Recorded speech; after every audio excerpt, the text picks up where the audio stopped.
म्हजें नांव ग्रेसी डिसोजा, हांव रावतां कुलशेकार. म्हजी पयली साक जावन आसा म्हज्या भयणीची. म्हजे भयण हार्टाच्या हातूंत मस्त कश्ट जालें. ताच्या खातीर जेजू बाळका खातीर हांव मागतलीं ताच्या हार्टाचें ऑपरेशन आहा जेजू ताका बरें कर म्हणून. हांव त्या टायमार हांगा नातिल्लीं, मास्काटांत आशिल्लीं. थंय जावन हांव जेजू कडेन मागतलीं, जेजू ताची भलायकी बरी कर म्हणून. आनी ताका हार्टाचें ऑपरेशनूय आशिल्लें. ताचें हार्टाचें ऑपरेशन बऱ्या तरान जावन गेलें आनी तें आतां बऱ्या तरान आसा. तें बरें काम करया आनी 20 वर्सां जालीं आतां. म्हजी दुसरी साक्स जावन आसा म्हजीच. हांव जेजू बाळा कडेन भुरग्याच्या देण्या खातीर मागून आशिल्लीं. जेजू बाळका म्हाका हे भुरग्याचे देणे तूं फावो कर म्हणून. अशेंच मागता मागतना म्हाका एक लायट दिसलो.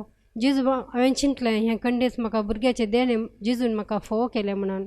आनी हांव चॅकअपाक गेलें, पळयतना हांव निजायकी गुरवार आसा आनी जेजू बाळकान म्हाका भुरग्याचे देणे म्हाका फावो केले. तशेंच म्हजो चेरको हांव बाळा जावंक गेल्ल्या टायमार म्हज्या चेरक्या खातीर हांव मागतलीं.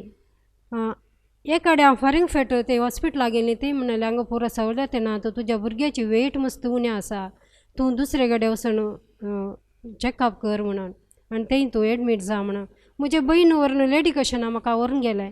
थंय व्हरून गेल्या दळा थंय वेट उणें म्हणून सांगलें जाल्यार हांव बऱ्या तरान 3 दिसांनी वळान जालीं. मस्त टायम लागलो म्हाका.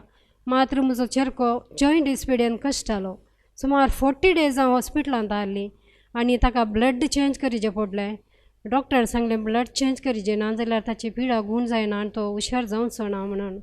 जेजू बाळकाडे हांव थंय बेड्डार बसून न्हिदोर लडत मागलें, जेजू बाळका ताचें ब्लड तूं चेंज करिनाका आनी ताका ब्लडाचो ग्रुपूय मेळनातलो. ताचे ब्लडाचो ग्रूप मस्त कश्ट जालें ताका ब्लडाचो ग्रूप मेळोंक.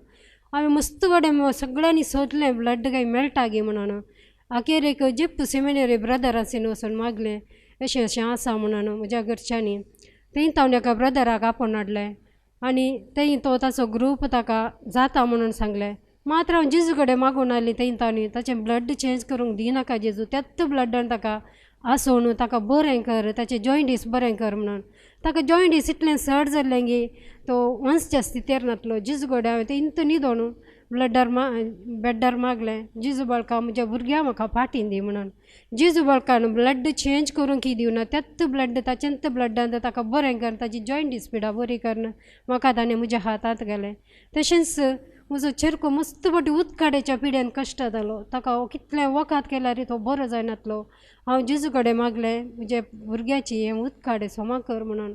जेजून ताची उदकाड्याची हें प्रॉब्लेम सॉल्व करून ताका बरी भलायकी दिली. तशेंच सुमार 12 वर्सां म्हजो चेरको उसमोडीच्या पिड्यान कश्ट जालो.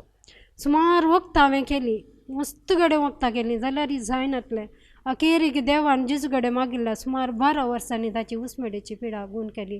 ह्या खातीर हांव देवाक अर्गां दितां, होगळो दितां, वाखाणटां आनी जेजू बाळकाचो उपकार वावुरतां.